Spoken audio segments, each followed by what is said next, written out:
വസുന്ധരയെ സംബന്ധിച്ചിടത്തോളം രാജസ്ഥാനിൽ അധികാരത്തിലേക്ക് തിരികെ വരിക എന്നത് ഏറ്റവും വലിയ ആഗ്രഹം തന്നെയാണ്. താൻ ഇനി മോദി ക്ഷണിച്ചാലും അദ്ദേഹത്തിൻ്റെ ക്യാബിനറ്റിലേക്കില്ല എന്ന് വ്യക്തമാക്കി കഴിഞ്ഞിരിക്കുകയാണ്. അത്രമേൽ അപമാനിച്ചിരിക്കുന്നു. രാജസ്ഥാനിൽ തന്നോളം ഒരു നേതാവും ബി ജെ പിയിൽ ഇന്നേ വരെ വളർന്നിട്ടില്ല. താൻ ബി ജെ പിയുടെ നേതൃത്വത്തെ ഇത്രമേൽ ശക്തമായി വളർത്തിയെടുക്കുന്നതിൽ എത്രത്തോളം പങ്കുവഹിച്ചു എന്ന് അദ്വാനിക്കും അതുപോലെ തന്നെ പഴയ നേതാക്കൾക്കും ഒക്കെ അറിയാം. തൻ്റെ തലമുറയിൽപ്പെട്ട നേതാവ് മാത്രമാണ് നരേന്ദ്രമോദി. നരേന്ദ്രമോദിക്കും അമിത്ഷായ്ക്കും രാജസ്ഥാനിൽ വസുന്ധര എന്തു ചെയ്തു എന്ന് നോക്കാൻ സമയം പോലുമില്ല.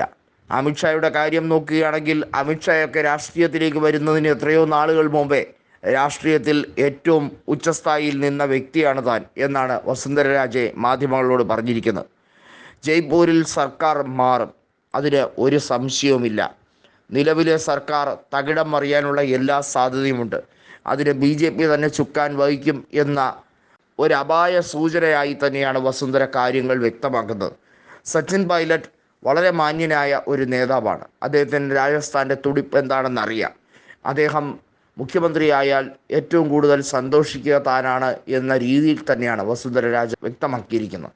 നമുക്കറിയാം, സച്ചിൻ പൈലറ്റ് അശോക് ഗെഹ്ലോട്ട് തമ്മിലുള്ള പഠനപ്പിണക്കമാണ് ഒരു പക്ഷേ ബി ജെ പി അധികാരത്തിലേക്ക് എത്തിച്ചത്. ഇതല്ലായിരുന്നെങ്കിൽ സ്ഥിതി മറ്റൊന്നാകുമായിരുന്നേനെ. ലോക്സഭാ തിരഞ്ഞെടുപ്പിലെ റിസൾട്ട് നോക്കിയാൽ തന്നെ വളരെ വ്യക്തമാണ്. 14 സീറ്റുകൾ ബി ജെ പി ജയിച്ചു.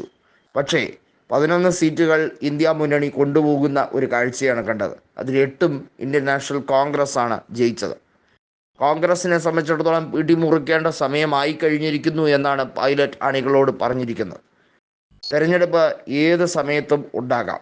5 കൊല്ലം കാലാവധി തികയ്ക്കാൻ ബി ജെ പിക്ക് കഴിയുമെന്ന് താൻ വിശ്വസിക്കുന്നില്ല എന്നാണ് സച്ചിൻ പൈലറ്റ് പറഞ്ഞിരിക്കുന്നത്.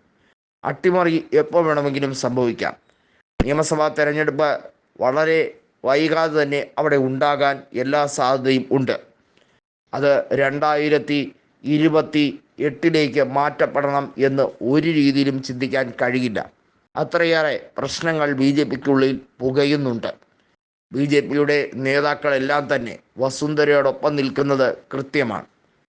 മാത്രമല്ല, വസുന്ധര രാജെ ഒരു കാര്യം കൂടി പറഞ്ഞു. ഗെഹ്ലോട്ടിനെ ഭരണകാര്യങ്ങളിൽ എല്ലാ രീതിയിലും നല്ലതാണെങ്കിൽ താൻ സഹായിച്ചിട്ടേ ഉള്ളൂ. അത് ഗെഹ്ലോട്ടിനും അറിയാം, തനിക്കും അറിയാം, അണികൾക്കും അറിയാം. അത് സൗഹൃദ മത്സരത്തിൻ്റെ ഭാഗം തന്നെയാണ്.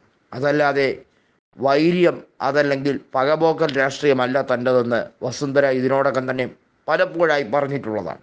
അമിത്ഷാ എടുക്കുന്നത് പോലെയുള്ള പകപോക്കൽ രാഷ്ട്രീയം രാജ്യത്തെ എവിടെയും എത്തിക്കുകയില്ല. അദ്ദേഹത്തിൻ്റെ രാഷ്ട്രീയം എന്നത് ഒരു ജനതയെ തിരസ്കരിച്ചു കൊണ്ടുള്ള രാഷ്ട്രീയമാണ്. അങ്ങനെ ഒരു ജനതയെ തിരസ്കരിക്കുകയും അവഹേളിക്കുകയും ചെയ്താൽ അവർ ഈ രാജ്യത്തിൻ്റെ ശക്തിയാണ്, പ്രധാന കരുത്ത് തന്നെയാണ്.